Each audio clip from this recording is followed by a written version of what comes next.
السلام علیکم ورحمۃ اللہ۔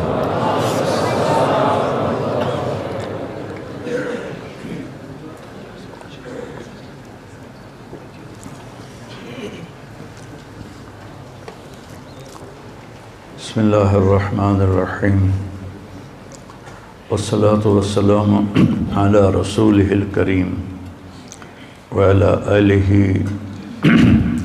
واصحابہ اجمعین، اما بعد۔ اللہ نے جتنی مخلوقات کو پیدا کیا ہے وہ تعلیم یافتہ ہیں۔ ربنا الذی اعطی کل شیء خلقہ ثم ہدی، انہیں پیدائشی طور پہ پتہ ہوتا ہے کہ مجھے کیا کرنا ہے، مجھے کیا کھانا ہے، میرا دشمن کون ہے، میرا دوست کون ہے، میری غذا کیا ہے، میرا طرز زندگی کیا ہے، یہ اندر فیڈ ہوتا ہے۔ انسان واللہ اخرجکم من بطون امہاتکم لا تعلمون شیئا، ہمارے بارے میں کہا تمہیں ماں کے پیٹ سے نکالا تو تم کچھ بھی نہیں جانتے تھے، اور دوسروں کے بارے میں اللہ کہہ رہا ہے اعطی کل شیء خلقہ ثم ہدی۔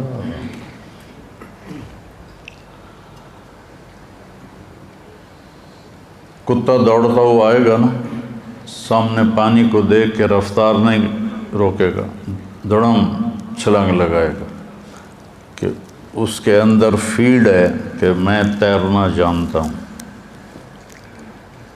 ہاتھی آئے گا نا پیچھے سے دوڑتا ہوا تو پانی کو دیکھ کے کھڑا ہو جائے گا، پہلے اپنا پاؤں ڈالے گا اور دیکھے گا کہ کیا میرا پاؤں زمین پہ لگتا ہے یا نہیں۔ اگر اس کا پاؤں زمین پہ لگتا ہے تو پھر وہ دوسرا پاؤں ڈالتا ہے، ورنہ پیچھے ہٹ جاتا ہے۔ اسے کہاں سے پتہ چلا کہ مجھے تیرنا نہیں آتا؟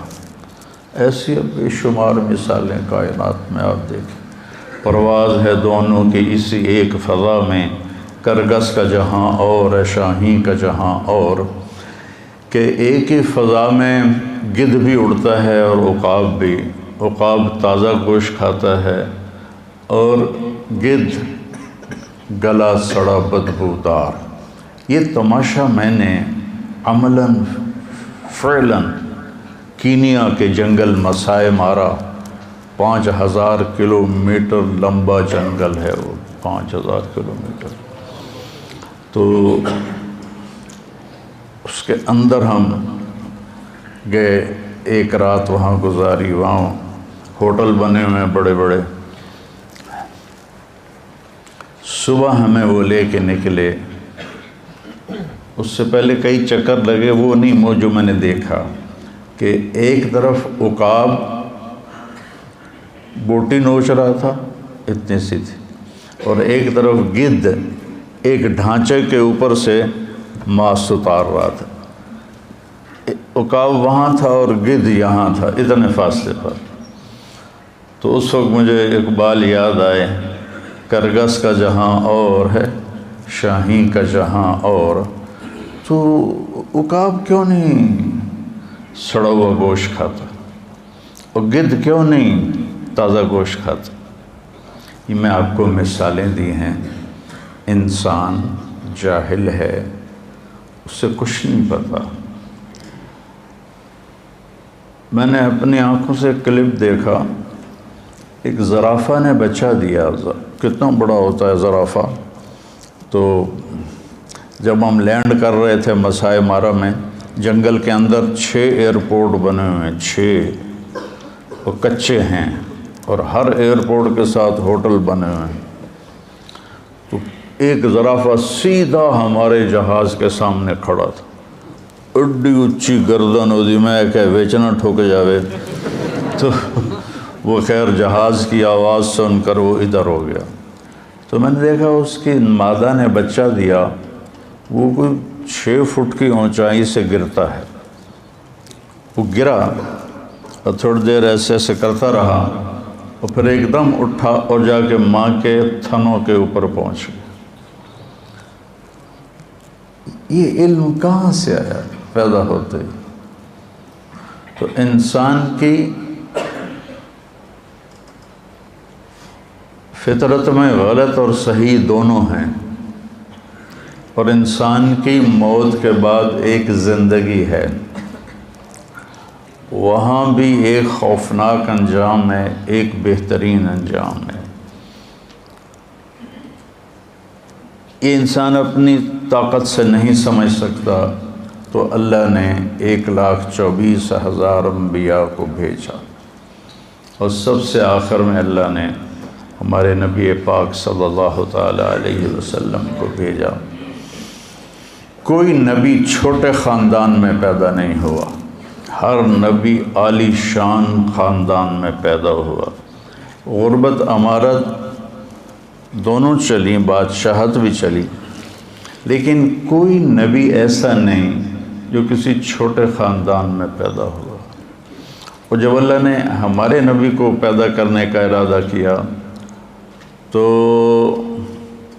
یہ جو بیج، نیا بیج آپ کے لیے تو نئی بات ہوگی، کپاس، گندم، چاول، اس کے بیج تیار کیے جاتے ہیں، اور ایک نئے بیج کو تیار ہونے میں 10 سال لگتے ہیں۔ اس کے اوپر اتنے مراحل ہیں، ان سے گزرتے گزرتے گزرتے گزرتے 10 سال میں جا کر ایک اعلیٰ بیج تیار ہوتا ہے۔ اللہ نے اپنے حبیب کو وجود میں لانا تھا تو 10,000 سال چھانٹی ہوتی رہی، اور 10,000 سال کے بعد اللہ نے اپنے حبیب کو وجود بخشا۔ تو آپ نے فرمایا ان اللہ تخیر القبائل فاختار العرب، سارے قبائل کو دیکھا، عرب کو چھانٹا۔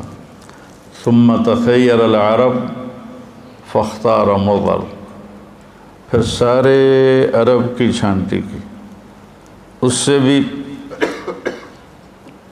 چھوٹے سوراخوں والی چھلنی لگائی، تو اس میں سے مضر کو چھانٹا، باقی پیچھے رہ گیا۔ ثم تخیر مضر، پھر مضر کے لیے اس سے بھی چھوٹے سوراخوں والی چھلنی لگائی۔ فاختار قریش، سے اللہ نے قریش کو چنا۔ قریش کا نام فہر تھا، فہر بن مالک بن نضر بن کنانہ۔ قریش ویل مچھلی کو کہتے ہیں، جیسے ویل مچھلی سمندر پہ راج کرتی ہے، قریش کا عرب پہ راج تھا۔ ثم تخیر قریش، پھر قریش کے لیے اور باریک چھلنی لگائی۔ فاختار ہاشم، اس میں سے اللہ تعالیٰ نے ہاشم کا انتخاب کیا۔ ثم تخیر بنی ہاشم، ثم تخیر ہاشم، پھر اللہ تعالیٰ نے اور باریک چھلنی لگائی، اور اس میں سے صرف ایک ہستی وجود میں آئی۔ ثم تخیر بنی ہاشم فاختارنی، پھر اللہ نے بنی ہاشم کو چھانٹا تو اللہ نے مجھے پسند کیا۔ انا خیرکم ابن و نفسا، مجھ سے عالی شان نہ کسی کا نسب ہے نہ کسی کی شرافت۔ جب اللہ نے، آپ نے فرمایا جب اللہ نے قبائل بنائے تو مجھے سب سے بہترین قبیلے میں پیدا کیا، جب اللہ تعالیٰ نے خاندان بنائے تو مجھے سب سے بہترین خاندان میں پیدا کیا، جب اللہ نے آگے گھرانے بنائے تو سب سے بہترین گھر میں اللہ تعالیٰ نے مجھے پیدا فرمایا۔ تو ایک دفعہ عربوں نے بنی اسرائیل پہ حملہ کر دیا تو ان کے نبی ان کے لیے بد دعا کرنے لگے، تو اللہ نے فرمایا کہ بد دعا نہیں کر سکتے، اس میں میرا آخری نبی آنے والا ہے، ان کے لیے بد دعا کے لیے ہاتھ مت اٹھاؤ۔ تو اللہ تعالیٰ نے آپ کو خاندان کے لحاظ سے سب سے عالی نسب، حضرت معاویہ رضی اللہ عنہ سے کسی نے پوچھا کہ آپ لوگ زیادہ بہتر تھے یا بنو ہاشم؟ تو انہوں نے فرمایا کننا شرفا و ہاشم اشرف. سمجھ گئے نا؟ کننا اشراف و ہاشم اشرف. ہم شریف تھے اور وہ شریفوں کا سردار تھا. کننا اشراف و عبد المطلب اشرف. سمجھ گئے؟ ہم شرفاء تھے اور عبد المطلب شرافت کا بھی سردار تھا. کننا اشراف و ابو طالب اشرف.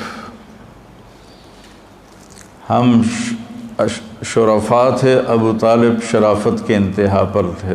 ثم جاء محمد فلم یترک لأحد شرفا. پھر اللہ کے نبی آئے تو پھر کسی کے لیے کچھ نہ بچا. ایک بنو امیہ کا حامی مدینے میں اور ایک بنو ہاشم کا حامی آپس میں بحث کر رہے. جیسے وہ کہہ رہا تھا بنو امیہ زیادہ بہتر ہیں، دوسرا کہہ رہا تھا کہ بنو ہاشم زیادہ بہتر ہیں. کہ چلو ٹیسٹ کرتے ہیں، تم جاؤ بنو امیہ کے پاس اور پیسے مانگو، میں جاتا ہوں بنو ہاشم کے پاس، میں بھی پیسے مانگتا ہوں. پتہ چل جائے گا کون بڑا سخاں. یہ ٹیسٹ ہو رہا تھا کہ زیادہ سخی کون ہے، زیادہ سخی کون ہے. تو بنو امیہ کا جو حامی تھا وہ 10 سرداروں کے پاس گیا کہ مجھے پیسے چاہیے. تو 10 ہزار سب نے دیا تو 1 لاکھ ہو گیا. تو جو بنو ہاشم کا قائل تھا وہ گیا عبداللہ بن جعفر کے پاس اور حسن بن علی رضی اللہ تعالیٰ عنہما کے پاس اور عبید اللہ بن عباس کے پاس. حضرت عبداللہ بن عباس کے چھوٹے بھائی. کہا جی میں ضرورت ہے، مجھے کچھ چاہیے. تو انہوں نے پہلے نے 1 لاکھ دیا، دوسرے نے 1 لاکھ دیا، تیسرے نے 1 لاکھ دیا. وہ 10 سے 1 لاکھ لے کر آیا، یہ 3 سے 3 لاکھ لے کر آیا. تو بنو امیہ والا کہنے لگا ٹھیک ہے میں ہار مان گیا، بنو ہاشم سب سے اعلیٰ ہیں، سب سے زیادہ سخی ہیں، چلو واپس کریں پیسے. تو بنو امیہ والا گیا ان سرداروں کے پاس کہ جی وہ ہم تو ایسے ہی ٹیسٹ کر رہے تھے، ہمیں کوئی ضرورت نہیں ہے تو آپ یہ لے لیں. ہم نے کہا ٹھیک ہے دے دو. تو 10 کے 10 نے وہ پیسے واپس لے لیے. لیکن جب وہ گیا ان روشن چراغوں کے پاس تو انہوں نے فرمایا کہ اہل بیت کے گھر سے جب کوئی چیز نکل جاتی ہے واپس نہیں آتی، جاؤ تمہیں ہدیہ. تو اس طرح اللہ تعالیٰ نے لَقَدْ جَاءَكُمْ رَسُولٌ مِّنْ أَنفُسِكُمْ عَزِيزٌ عَلَيْهِ مَا عَنِتُّمْ حَرِيصٌ عَلَيْكُمْ بِالْمُؤْمِنِينَ رَءُوفٌ رَحِيمٌ. اور اس کو یوں ہی پڑھتے ہیں. ادھر افریقہ میں گیا، وہ کون سا ملک تھا، موریتانیہ. لَقَدْ جَاءَكُمْ رَسُولٌ مِّنْ أَنفُسِكُمْ نفیس، انفسکم منکم تمہارے درمیان. تو اللہ تعالیٰ نے 10,000 سال چھلنیاں لگاتے 22 اپریل 571 عیسوی اور 12 ربیع الاول اور اصحاب فیل والا سال اور ہمارے ہندوستان کا کیلنڈر 1 جیٹھ 628 بکرمی پیر کی صبح 4:20 پر اللہ نے آپ کو دنیا میں بھیجا. تو 4:20 میں کیوں کہتا ہوں کہ میں نے مکہ میں 22 اپریل کی صبح صادق دیکھی. اب تو کیلنڈر چھپے ہوئے ہیں نا، تو اس میں 4:20 تھا. تو علامہ سلیمان منصور پوری رحمہ اللہ تعالیٰ نے جو رحمۃ للعالمین لکھی ہے انہوں نے بھی 4:20 اس میں لکھا ہے، میں نے وہیں پڑھا، بہت پرانی بات ہے۔ پھر میں نے اس کی تصدیق کی کیلنڈر سے، تو وہ آپس میں مل گیا۔ تو جب آپ پیدا ہوئے تو نوشیروان نے ایک محل بنایا تھا، اس میں پوری پتھر کی اینٹیں نہیں تھیں، پوری چٹان کو کاٹ کے وہ بنایا تھا۔ تو اس کے 14 بڑے کنگرے برج دھڑم سے ٹوٹ کے نیچے گرے، اور 1000 سال سے کسرا کے دربار میں آگ جل رہی تھی، 24 گھنٹے جلتی تھی، اود کی لکڑی سے آگ جلائی جاتی تھی، وہ ایک دم بجھ گئی، اور دریا اور بحیرہ ساوا اس کا پانی ایک دم خشک ہو گیا۔ تو نوشیروان ڈر گیا کہ یہ کیسے گر سکتے ہیں؟ تو اس نے کہا کسی کو بلاؤ جو آسمانی کتابوں کا عالم ہو۔ تو ہیرا عراق کا شہر ایران کے قبضے میں تھا، وہاں عبد المسیح ایک بڑا عیسائی تھا۔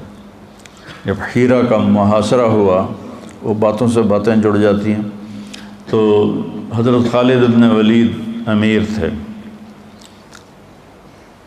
تو عبد المسیح آیا کہ ہم لڑتے نہیں، ہم سے صلح کر لو، اگر صلح نہیں کرو گے نا تو یہ زہر ہے، سم ساعتن، 1 منٹ میں آدمی کی جان لے لیتا ہے۔ خالد بن ولید نے پوچھا یہ کیا ہے؟ کہ یہ سم ساعتن، کہ 1 ساعت سے مراد یہاں گھنٹہ نہیں، کہ ایک گھڑی، کہ 1 گھڑی میں یہ انسان کی جان لے لیتا ہے۔ تو خالد بن ولید نے کہا دکھاؤ، اسے دکھایا، تو انہوں نے اس کا ڈھکن کھولا، بسم اللہ الذی لا یضر مع اسمہ شیء فی الارض ولا فی السماء وهو السمیع العلیم۔ صحابہ بھاگے روکنے کے لیے، لیکن ان کے پہنچنے سے پہلے وہ سارا پی گئے، اور ان کو تھوڑا سا پسینہ آیا اور ٹھیک ٹھاک۔ تو عبد المسیح کہنے لگا جب تک تیرے جیسے لوگ موجود ہیں تمہارے اس سیلابی ریلے کو کوئی نہیں روک سکتا۔ تو یہ عبد المسیح کا واقعہ مجھے یاد آ گیا ہیرا کی وجہ سے۔ ہیرا سے اس کو بلایا، اس نے کہا جی میں تو اتنا نہیں جانتا، میرا ماموں ہے شام میں رہتا ہے، اس کا نام ہے سطیح، تو میں اس کے پاس جاتا ہوں۔ تو اس کو بھیجا، تو وہ سکرات میں تھا، موت کے علامات ظاہر تھیں، تو اس کو ہلایا کہ یا خال یا سطیح، مامو جی میں عبد المسیح ہوں۔ جھنجھوڑ کے جب انہوں نے اس کو دیکھا تو کہنے لگے بعثک ملک بنی ساساں لارتجاس الایوان وخمود النیران وغموض بحیرۃ ساوا۔ مجھے پتہ ہے تمہیں ایران کے بادشاہ نے بھیجا ہے کہ 14 برج گر گئے، جلتی آگ بجھ گئی، بحیرہ ساوا خشک ہو گیا۔ تو کہا اخبر وَإِذَا ظَهَرَ صَاحِبُ الْحَرَاوَةِ وَكَثْرَتِ التِّلَاوَةِ وَفَاضَتْ وَادِ السَّمَاوَةِ وَغَادَتْ بُحَيْرَةُ سَاوَةِ فَلَيْسَ الشَّامُ لِسَطِيحٍ شَامًا وَلَيْسَ الْعِرَاقُ لِعَبْدِ الْمَسِيحِ مَقَامًا۔ کہا دیکھو جب عصا والا شخص ظاہر ہوگا اور اس کی کتاب کی تلاوت کثرت سے ہوگی اور بحیرہ ساوا خشک ہو جائے گا، وادی سماوا پانی سے بھر جائے گی، تو پھر شام میرا شام نہیں اسی کا ہوگا، اور عراق تیرا عراق نہیں، وہ بھی اسی کا ہوگا۔ پیدائش پر یہ، اور جتنے بت جہاں تھے پوری دنیا میں دھڑم سے گرے اور منہ کے بل زمین پر، منہ کے بل زمین پر سارے کے سارے۔ تو اس نے واپس آ کر کہا کہ وہ کہہ رہا ہے کہ ہاں ایک بات بھول گئی کہ 14 برج نوشیروان کے بعد 14 بادشاہ آئیں گے اور پھر اس کی سلطنت ختم ہو جائے گی۔ جب نوشیروان نے سنا 14 بادشاہ تو 200-300 سال تو لگ ہی جائیں گے، وہ تو 45 سال میں کام ختم ہو گیا، 50 سال میں اوپر نیچے آتے گئے، اوپر نیچے آتے گئے، اور بغاوت ہو گئی، قتل و غارت ہو گیا۔ تو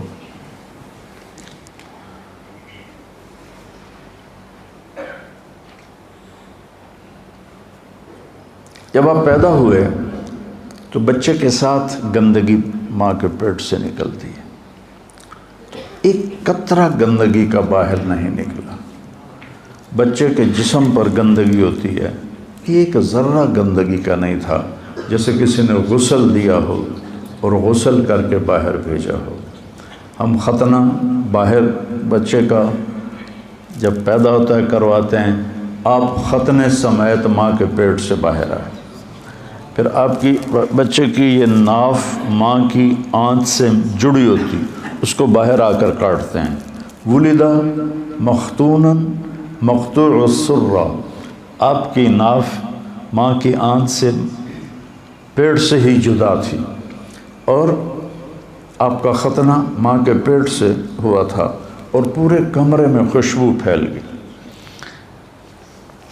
عبد الرحمن بن عوف کی والدہ آپ کی دائی تھیں اس وقت، تو انہوں نے دیکھا تو حیران پریشان، بے ختنہ ہوا ہے اور ادھر ناف کٹا ہوا ہے، ادھر گندگی کوئی نہیں دھلا دھلایا ہے، ادھر ساری خوشبو پھیل رہی ہے، یہ کون ہے؟ کہا آمنہ تیرے بچے کا کوئی عجب ہی حال ہے، اور ایسے پہلو میں لٹایا، تو جو ہی آپ کو پہلو میں لٹایا تو آپ نے کروٹ بدلی اور سجدے میں سر رکھ دیا اور ایک لمبا سجدہ کیا۔ اتنی عمر کا بچہ تو ہل نہیں سکتا، تو آپ نے پوری کروٹ بدلی اور سجدے میں سر رکھا۔ لمبے سجدے کے بعد یہ ہاتھ کا سہارا لیا اور اپنے سینے کو یوں اٹھا لیا جیسے کوئی مضبوط بچہ اٹھاتا ہے، ایسے اٹھایا، اور پھر اس انگلی کو، اس ہاتھ کو اوپر کیا، اس انگلی کو سیدھا کیا۔ جب یوں کیا تو پوری کائنات میں حضرت آمنہ کہتی مجھے روشنی نظر آئی، ہر طرف نور ہی نور پھیل گیا، اور انہوں نے گھبرا کے بچے کو گود میں لیا تو ایک دم انفرجت فرجتن، چھت میں ایک شگاف پیدا ہوا اور اس میں ایک دھند غیم، غیم ہوتا ہے یہ جو سردیوں میں دھند ہوتی ہے، اس کو غیم کہتے ہیں۔ ایک دھند داخل ہوئی اور پورے کمرے میں پھیل گئی، اور گود کا بچہ گود میں نظر نہیں آ رہا، اتنی گہری دبیز، اور اس میں سے آواز آئی طوفوا بہ مشارق الارض و مغاربہا،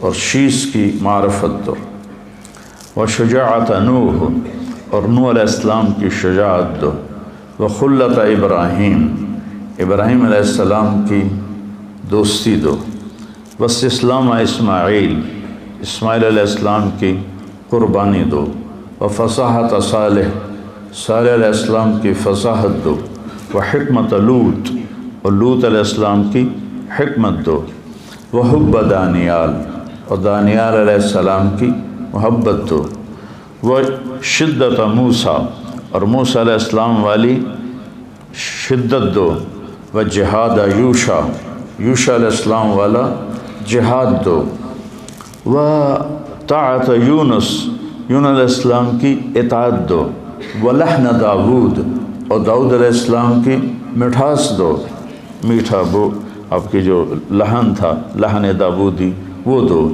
و زہد عیسیٰ، اور عیسیٰ علیہ السلام جیسا زہد دو، وَأَغْمَسُوهُ فِي أَخْلَاقِ النَّبِيِّينَ، اور سارے نبیوں کے اخلاق اس بچے میں ڈال دو۔ پھر ایک دم بادل چھٹا اور آپ گود میں تھے، اور آپ کا چہرہ سے نورانی منور روشن تھا۔ تو عرب کی عادت تھی کہ بچوں کو باہر بھیجتے تھے، ان کے لیے مکہ شہر تھا، آج کے لحاظ سے تو چھوٹی سی بستی تھی، تو وہ آگے پہاڑوں میں بھیجتے تھے، ایک تو زبان فصیح ہو، اس میں کوئی ملاوٹ نہ ہو۔ تو جیسے یہ امارات میں، سعودیہ میں پٹھانوں نے، پنجابیوں نے عربوں کی عربی کا بیڑا بھی غرق کر دیا۔ یہ سارے امارات میں کیف حالک، چیف حالک، چیف،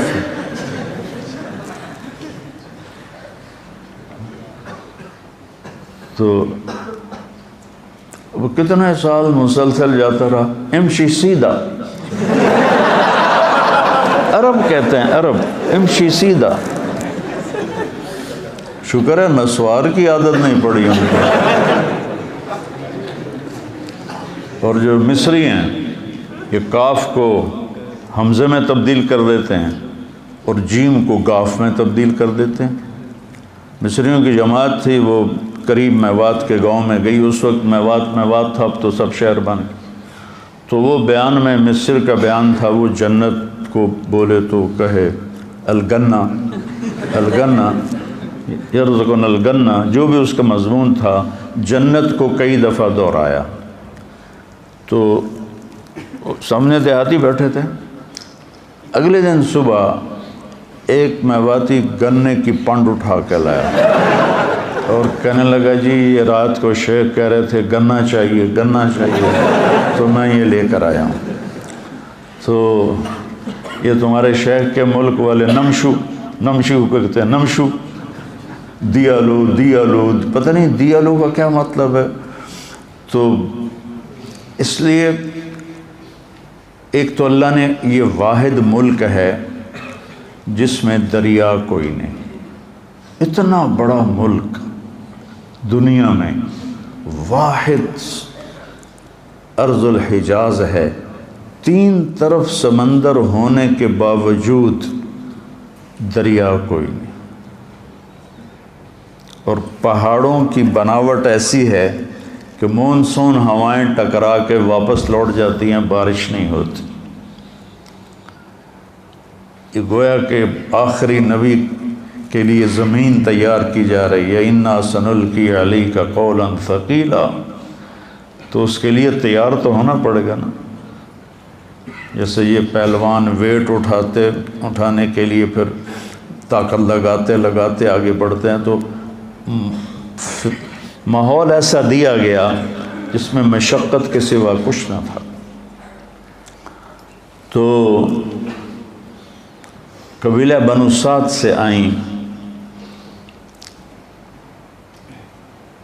وہ خواتین، تو حضرت حلیمہ کی جو ڈاچی بھی کمزور، اونٹنی بھی، اور گدھی بھی کمزور، جس پر وہ اونٹنی پر سامان تھا، گدھی پر وہ سوار تھیں، اور ان کے خاوند ابو کبشہ ساتھ پیدل چل رہے تھے۔ تو اس دن 10 بچے پیدا ہوئے مکے میں۔ تو لینے کے لیے جو عورتیں آئیں سب نے آپ کو دیکھا اور یتیم سمجھ کے چھوڑ دیا، اور باقی 9 لے لیے۔ جب حضرت حلیمہ پہنچی تو دیکھا یتیم ہے، انہوں نے بھی چھوڑ دیا۔ سارا مکہ ڈھونڈ لیا، کوئی بچہ نہیں ملا، تو اللہ تعالیٰ نے انہیں کے نصیب میں لکھا تھا۔ تو ابو کبشہ کہنے لگے کہ حلیمہ خالی گو جانے سے بہتر ہے یتیم کو لے لو، چلو کوئی برکت ہی ہو جائے گی اس کی، کوئی خدمت ہو جائے گی اس کی۔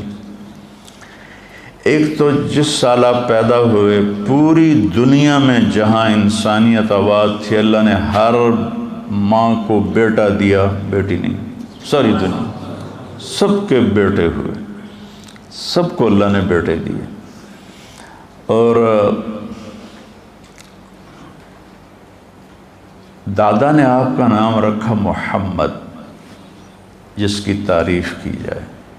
ماں نے نام رکھا احمد، جو تعریف کرنے والا ہو۔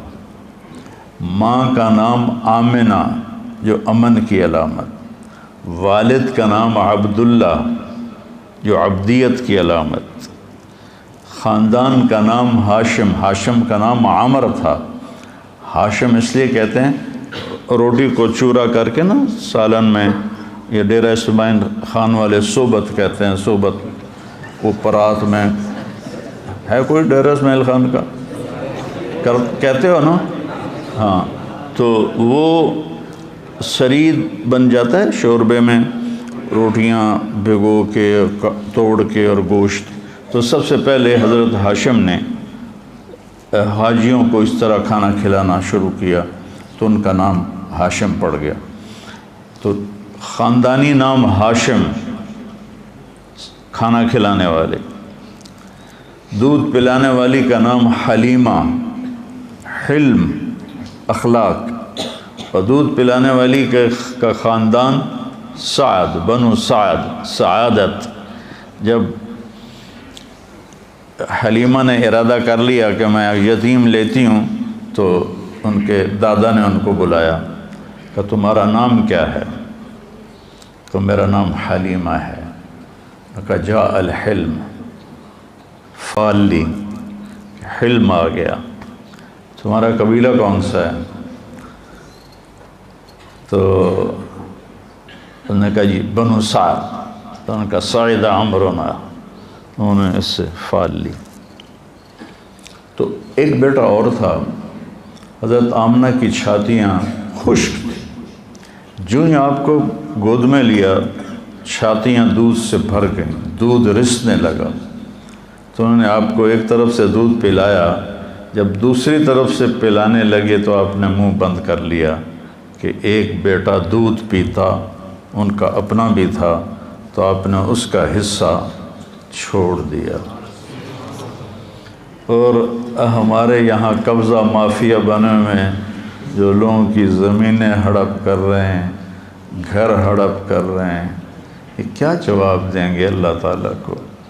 بدبخت یہیں چھوڑ کے مر جاتے ہیں۔ اجل ہی نے چھوڑا نہ کسرا نہ دارا، اسی سے سکندر صفات بہارا، ہر ایک لے کے کیا کیا نہ حسرت سے دارا، پڑا رہ گیا سب یہیں ٹھاٹ سارا، جگہ جی لگانے کی دنیا نہیں ہے، یہ عبرت کی جا ہے تماشا نہیں ہے۔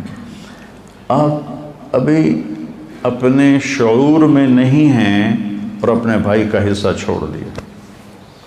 تو رات ہو گئی تھی، تو اونٹنی میں دودھ کا قطرہ نہیں تھا، تو حضرت حلیمہ رضی اللہ عنہ کہنے لگی ابو کبشہ کوشش کرو کوئی 2-4 قطرے نکل آئیں تو کچھ ہمارا پیٹ بھر جائے۔ تو وہ جب گئے، رات کا اندھیرا، انہوں نے اونٹنی کو جب تھنوں کو ہاتھ لگایا تو وہ مشکیزے کی طرح نیچے لٹکے ہوئے تھے۔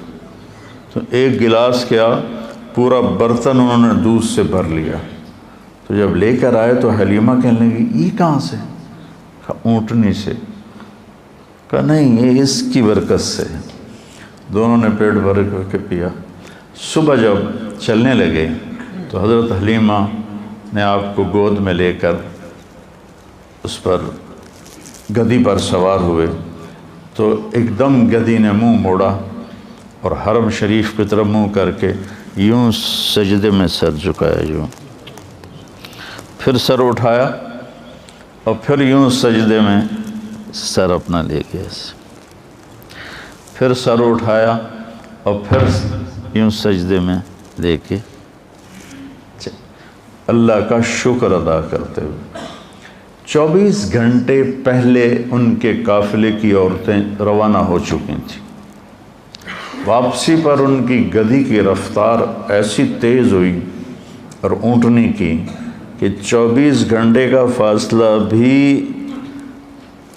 مکمل کیا اور ان کو 24 گھنٹے بعد چل کے جا کے پکڑا اور آگے نکل گئیں۔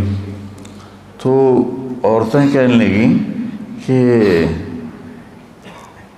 ان لأتان آمنۃ لشأنا آمنہ حلیمہ ان لأتان حلیمۃ لشأنا حلیمہ، یہ تیری لگتا ہے سواری بدل گئی ہے، کوئی بڑی شان والی سواری آئی ہے۔ تو حضرت حلیمہ نے کہا سواری نہیں بدلی، سوار بدل گیا ہے۔ ان لہذا الراکب لشأنا، اس سوار ہونے والے کی شان ہے، کھوتی تو وہی ہے بیچاری۔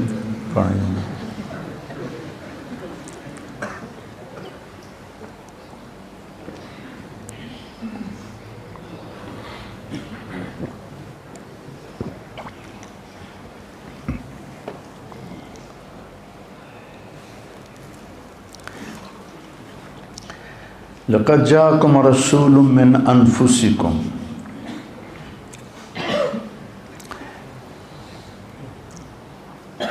ربیع الاول میں سیرت کی بات کرنا جیسے ہم کر رہے ہیں یہ محمود ہے۔ جس قسم کے طریقے رائج ہو گئے ہیں یہ تو نہیں تھے پہلے، لیکن اس طرح میں نے ہر ملک میں دیکھا جہاں کبھی کہیں مجھے 12 ربیع الاول گزارنے کا موقع ملا تو وہاں ایسے مسجدوں میں جمع ہوتے ہیں، آپ کی تعریف میں اشعار ترنم کے ساتھ، پھر خطابات آپ کی شان میں ہوتے ہیں۔ تو اس طرح یہ جلسے جلوس صرف ہمارے بر صغیر میں ہیں یا اور بر صغیر کے لوگ جہاں کہیں آباد ہیں، لیکن آپ کی آمد پر اظہار فرحت یہ پوری امت میں ہے، پوری امت میں ہے۔ تو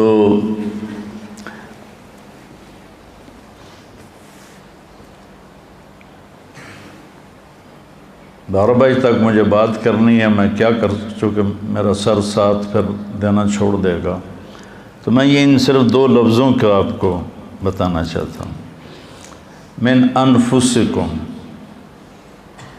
تمہارے اندر ہی ہے، تمہارے خاندانوں میں سے ایک خاندان سے ہے، اس جیسا کوئی خاندان دکھاؤ جس کا نسب آدم علیہ السلام تک جاتا ہو، عدنان تک متفق علیہ ہے، ابراہیم علیہ السلام تک ابن اسحاق اور حضرت امام بخاری نے اس کی تصدیق کی ہے، ابراہیم سے آدم تک مختلف فی ہے، لیکن قاضی سلیمان منصور پوری رحمہ اللہ تعالیٰ نے آپ کا پورا سلسلہ نسب لکھا ہے۔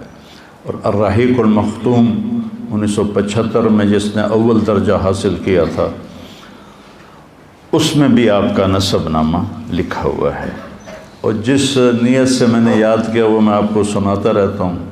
تو من انفسکم آپ کے نسب کی شان بیان ہے، محمد بن عبداللہ بن عبد المطلب بن ہاشم بن عبد مناف بن قصی بن کلاب بن مرہ بن کعب بن لبی بن غالب بن فہر بن مالک بن نضر بن کنانہ بن خزیمہ بن مدرکہ بن الیاس بن مضر بن نزار بن معد بن عدنان بن اود بن حمیسہ بن سلامان بن عوس بن بوز بن قموال بن ابی بن عوام بن ناشد بن حزا بن بلداس بن یدلاف بن طابق بن جاحم بن ناحش بن ماخی بن عیفی بن عبقر بن عبید بن الدعاء۔ الدعاء وہ شخص ہے جس نے نیزہ ایجاد کیا، اس سے پہلے نیزے نہیں تھے۔ الدعاء آپ کے نسل میں نیزے کا اسلحہ انہوں نے ایجاد کیا، بن حمدان بن سنبر بن یثربی بن یحزن بن یلحن بن ارعوا بن عیزی بن ذیشان بن عیسر بن اقناد بن ایہام بن مقصر بن ناحث بن زارع بن سمی بن مزی بن عوض بن عرام بن قیدار بن اسماعیل بن ابراہیم بن آذر بن ناحور بن سروج بن رعو بن فائج بن عابر بن ارفخشاد بن سام بن نوح بن لامک بن متوشالح بن ادریس بن یرد بن ملحلئیل بن قینان بن آنوش بن شیس و بن آدم علیہ السلام۔ میں جب جاتا ہوں دربار رسالت تو آپ کو سلام پیش کرتا ہوں، تو پورا آپ کا نسب پڑھ کے میں آپ کو سلام پیش کرتا ہوں۔ تو من انفسکم لقد جاءکم رسول من انفسکم، نفیس۔ تو پہلے ام معبد کی سنو، الخزاعیہ، کہ کیسے نفیس تھے۔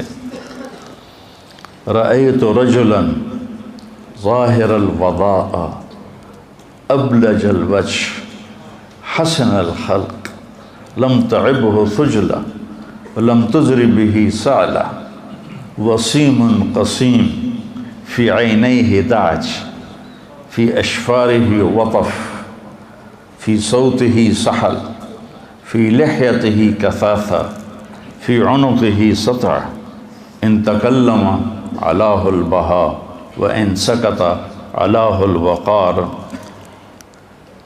کیا ردم ہے، جس کو کچھ بھی سمجھ نہ آتی ہو عربی کی، وہ بھی اس الفاظ کی موسیقی سے اثر لیے بغیر نہیں رہ سکتا۔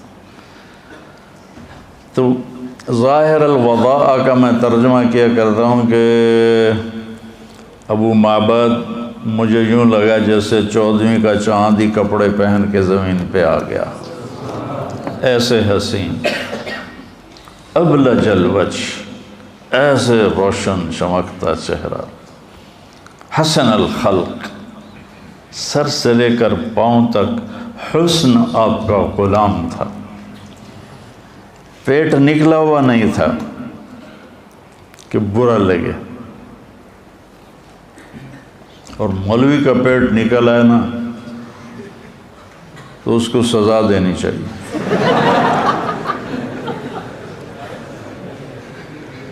یہ دین مجاہدے والا دین ہے۔ پیٹ نکل آئے گا تو کتنے کام ہیں جو تم کر ہی نہیں سکو گے۔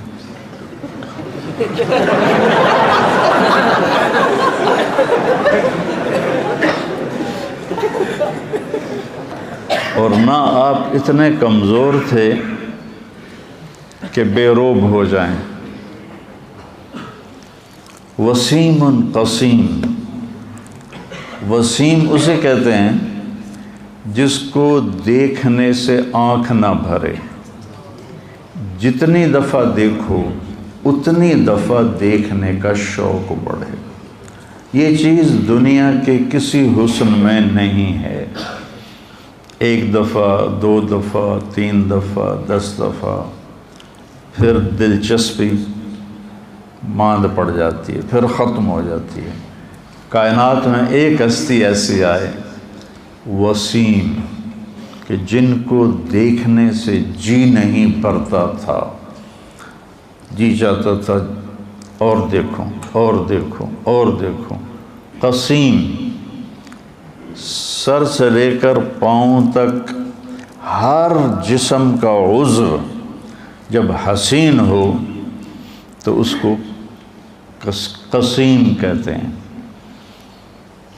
کسی کی آنکھیں موٹی ہوتی ہیں لیکن چہرہ پتلا ہوتا ہے تو ہم کہتے ہیں یار اس کی آنکھیں بڑی خوبصورت ہیں، تو لفظ بتاتا ہے کہ باقی وہ حسن نہیں جو آنکھوں میں ہے۔ بس فلاں کے بال بڑے خوبصورت ہیں، لیکن میرے نبی کے سر کے بال سے لے کر پاؤں کے ناخن تک، ادھر سے ادھر، یہاں سے یہاں، یہاں سے یہاں، آگے سے یہاں تک، پیچھے سے یہاں تک پورا وجود حسن میں پرویا ہوا تھا. کسیم فی عینیہ داج. اور ابو ہند بن ابی حالہ کہتے ہیں ادعج، آنکھیں سیاہ، پتلی سفید، پتلی سیاہ اور آنکھوں کی سفیدی. ادعج اکحل، سرما لگا ہوا بغیر سرما لگائے ہوئے. اشکل، سرخ لکیریں ڈورے آنکھوں میں. اہدب، یہ پلکیں بڑی لمبی اور دراز. یہ عورتیں نا مصنوعی پلکیں لگاتی ہیں، کہیں جانا ہو کسی فنکشن پہ تو وہ موٹی موٹی نظر آتی ہیں، پتہ لگ جاتا ہے مصنوعی ہیں. تو میرے نبی کی پلکیں خود ہی لمبی تھیں جو آنکھوں کو اور حسین بنا دیتی ہیں، چہرے کو اور حسین بنا دیتی ہیں. ابرق، انجل، اکحل، احور، اہدب، اشکل، ادعج، یہ سارے میرے نبی کی آنکھوں کی صفات ہیں، جس کا مطلب ہے کہ کائنات میں ایسی آنکھ کسی کی نہیں بنی. آپ کی آنکھوں میں آنکھیں ڈال کے کوئی بات نہیں کر سکتا تھا. جب آپ آنکھ اٹھا کر دیکھتے تھے باقی سارے ایسے ہو جاتے تھے. ایسی چمک تھی آپ کی آنکھوں میں، کوئی آپ کی آنکھوں میں آنکھیں ڈال کے دیکھ نہیں سکتا سوائے دو آدمیوں کے، ایک ابو بکر اور ایک عمر رضی اللہ عنہما. ان کے سوا باقی کوئی بھی آپ کے جب آپ آنکھ اٹھاتے تو باقی یوں ہو جاتے تھے. فی صوت ہی سحل، آواز میں ایک روب اور ایک کشش اور ایک موسیقی.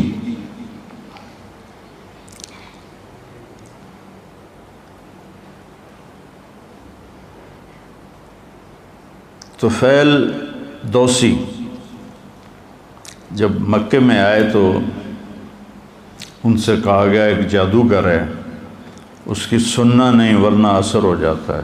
انہوں نے کانوں میں روئی ڈال لی کہ میں سنوں ہی نہیں.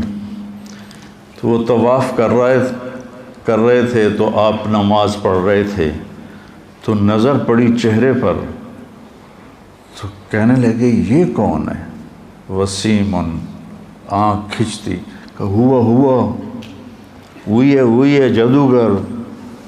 کہنے لگے میں سوچ میں پڑ گیا یہ چہرہ جادوگر کا نہیں ہو سکتا، اور میں عقل مند آدمی ہوں، قبیلے کا سردار ہوں، میں سنوں گا ٹھیک ہوگی تو لے لوں گا، غلط ہوگی تو چھوڑ دوں گا.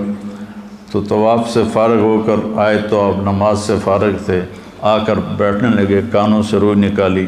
ما تقول یا محمد، کیا بات کرتے ہو تم؟ تو آپ نے کہا ان الحمد للہ احمدہ واستعینہ واؤمن بہ واتوکل علیہ من یہدہ اللہ فلا مضل لہ ومن یضللہ فلا ہادی لہ.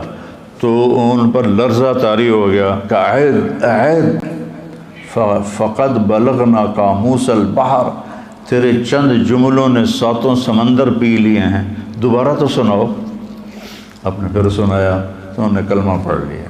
فی صوت ہی سحل، آواز ایسے کھینچتی تھی. فی لحیت ہی کثافہ، داڑھی بڑی حسین خوبصورت، یعنی داڑھی اور سر میں 20 سفید بال تھے یا 14، دونوں روایت ہیں. فی عنق ہی سطح، لمبی گردن تھی. لمبی گردن حسن کا ایک بہت بڑا نمونہ ہوتا ہے کہ جس کی گردن لمبی ہو، اور جس کی گردن اندر دھنسی ہو نا وہ بڑا پلیت ہوتا ہے. وہ اس سے بچ کے رہنا چاہیے.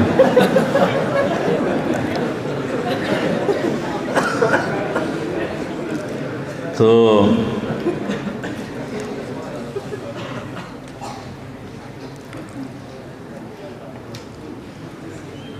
اب شدید سواد الشعر، ہند بن ابی حالہ، سیاہ کالے بال، عظیم الہامہ، خوبصورت سر بڑا، واسع الجبین، پیشانی کھلی کشادہ، ازج الحواجب، پلکیں کمان کی طرح ایسے گول، اقن العرنین، ناک بڑا خوبصورت، تھوڑا سا یہاں سے اٹھا ہوا، سہل الخدین، گال بڑے پیارے، نہ پچکے ہوئے نہ ابھرے ہوئے، یوں ہوں تو وہ خوبصورتی ہوتی ہے، ضلیع الفم، کھلا منہ، خوبصورت ہونٹ، مفلج الاسنان، یہ 4 دانتوں میں خلا، اشنب، دانت ایسے گولائی میں تھے سارے، ایسے کسی کے آگے ہوتے ہیں، پیچھے ہوتے ہیں، اوپر ہوتے ہیں، نیچے ہوتے ہیں، ایسے گولائی میں آپ کے دانت تھے، کث اللحیہ، داڑھی گھنی تھی، اور گردن لمبی تو میں پہلے بتا چکا ہوں، بعید ما بین المنکبین، کندھوں کا درمیانی فاصلہ زیادہ، عریض الصدر، چوڑی چھاتی، طویل الزندین، بازو لمبے، سائل الاطراف، انگلیاں لمبی سیدھی، رحب الراحہ، کشادہ ہتھیلی، کشادہ ہتھیلی سخاوت کی علامت ہوتی ہے، اور چھوٹی ہتھیلی یہ قیافہ ہے نہ کہ کوئی حدیث، اور چھوٹی ہتھیلی وہ دیکھ رہا ہے کہ میری چھوٹی ہے تو وہ بخل کی علامت ہے، چھوٹی ہتھیلی والے بخیل ہوتے ہیں، سوا البطن والصدر، سینہ اور پیٹ برابر تھا، دقیق المسربہ، یہاں سے بالوں کا تار چلتا تھا اور آ کر ناف پہ وہ ختم ہو جاتا تھا، اشار الذراعین، یہاں تھوڑے تھوڑے بال تھے، باقی آپ کا پورا جسم بالوں سے صاف تھا، چاندی کی طرح چمکتا ہوا آپ کا جسم ہوتا تھا، اور مسیح القدمین، پاؤں پہ لگتا تھا جیسے تیل لگا ہوا ہو، خمسان الاخمسین، یہ جگہ زیادہ گہری تھی جو تیز چلنے میں مدد دیتی ہے، دوڑنے میں مدد دیتی ہے، اذا التفت التفت جمیعا، جب کوئی آپ کو متوجہ کرتا تھا تو آپ ایسے نہیں دیکھتے تھے، کیا نام ہے تمہارا؟ محمد، یہ مولوی محمد مجھے کہے مولانا صاحب تو میں یہ اتنا کروں گا، میں کہ جی فرمائیے، لیکن میرے نبی کو جب ادھر سے کوئی پکارتا تو آپ پورا ایسے مڑتے تھے، ایسے کہتے جی فرمائیے،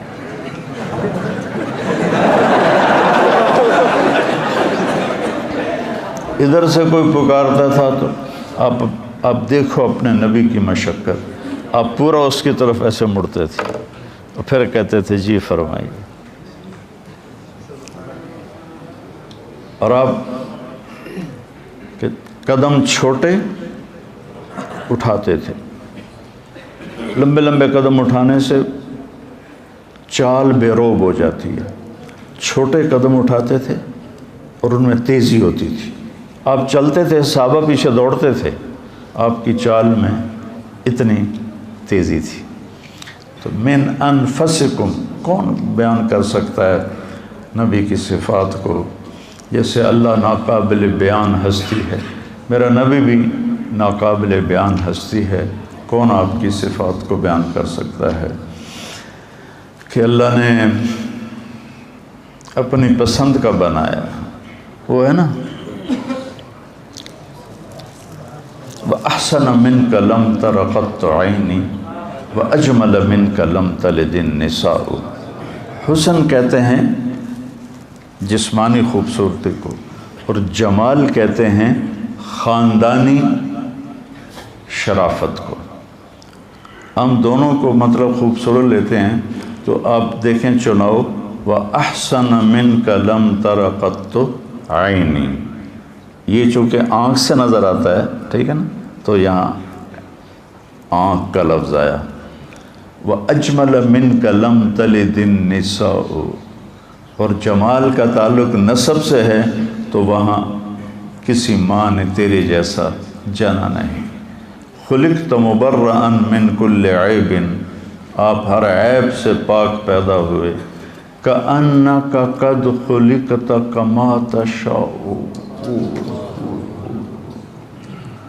آپ جیسے آپ نے اپنے آپ کو چاہا ویسے اللہ نے آپ کو بنا لیا۔ سبحان اللہ۔ تو اپنے نبی کی سیرت پڑھو۔ ہاں، آپ کی دنیا سے جاتے ہوئے 2 الفاظ تھے، اور پیغام بھی جو آ جائے، یہ تو تھوڑی سی آپ کی جھلک تھی جو میں آپ کے سامنے میں نے پیش کر دی۔ آپ نے دنیا سے جاتے ہوئے 2 لفظ بولے تھے، الصلاۃ وما ملکت ایمانکم، میری امت ایک نماز نہ چھوڑنا، اور ایک غریبوں پہ ظلم نہ کرنا، اپنے نوکروں پہ۔ حقوق اللہ، حقوق العباد، پورا دین 2 لفظوں میں بیان کر دیا۔ حقوق اللہ نماز، حقوق العباد کسی پہ ظلم نہ کرنا، تو پورے دین کو 2 جملوں میں بیان کر دیا۔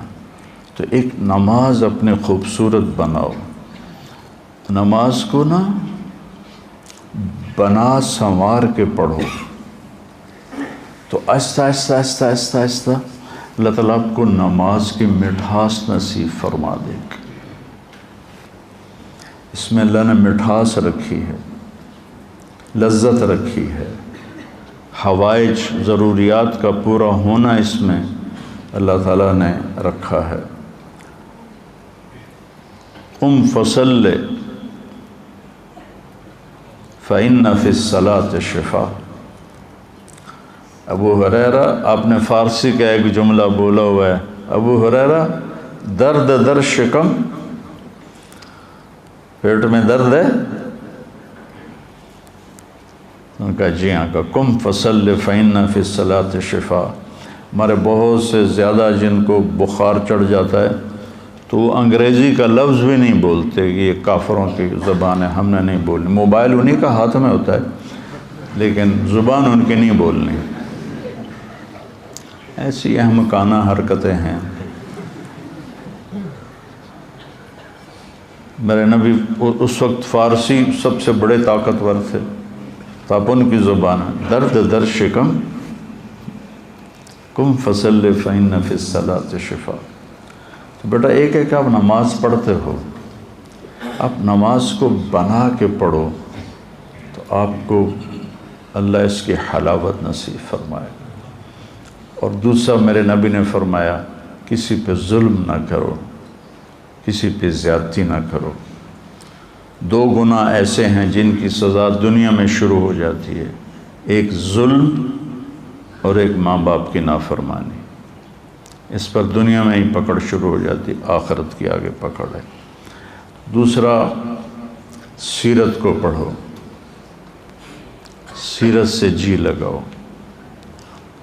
میں نے جتنا آپ کو بیان کیا ہے، میں کوئی پڑھ کے نہیں ہوں، جو پڑھا تو جاتا نہیں، لیکن جب میں نے پڑھا تھا تو دل دے کے پڑھا تھا،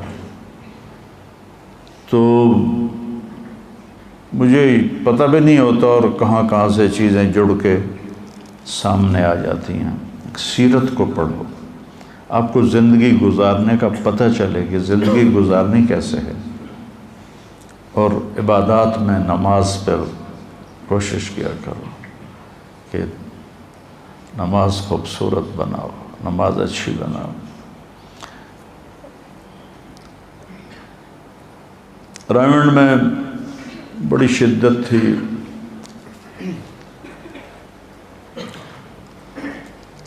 کسی کی 1 رکعت نکل جاتی تو 5 منٹ کان پکڑنے پڑتے تھے، اور 2 رکعت نکل جاتی تو 10 منٹ، 3 رکعتیں نکل جاتی تو 15 منٹ، اور عطیات میں شامل ہوتے تو 20 منٹ کان پکڑنے پڑتے تھے۔ تو ایک لڑکا مقرر ہوتا تھا، وہ سلام پھیرتے ہی دیکھتا تھا میری جماعت میں سے کون کون مسبوق ہیں۔ تھوڑے سے لوگ ہوتے تھے، جتنے آپ ہیں بس اتنا مجمع ہوتا تھا۔ فجر کی نماز بہت لمبی پڑھی جاتی تھی، سورۃ نون 1 رکعت میں، سورۃ ملک 1 رکعت میں، اور جمعہ کی صبح الف لام میم سجدہ اور دہر۔ اور وہ جو حافظ صاحب سلیمان صاحب تھے، ایک تو ان کی آواز اتنی کوڑی تھی کہ اوپر سے تلاوت لمبی، تو وہ ہم گرمیوں میں باہر سوئے ہوتے تھے۔ مثلاً یہ مسجد کی حدود باہر میں، تو یہاں سے ہمارے بستروں کی لائنیں ہوتی تھیں طالب علموں کی، تو میرا بستر جو تھا وہ تیسری لائن میں تھا، 1 2 3 40 لڑکے تھے ہم ٹوٹل۔ تو لوگ ہمیں اٹھاتے تھے، بھائی نماز، بھائی نماز، ہم سوئے رہتے تھے، چونکہ ہمیں پتہ ہوتا تھا سورۃ نون پڑھنی ہے، جب آدھی گزر جائے گی پھر اٹھ کے وضو کریں گے اور سنتیں پڑھیں گے اور شریک ہو جائیں گے۔ تو لہٰذا کوئی بھی نہیں اٹھتا تھا، سارے اطمینان سے اٹھتے تھے۔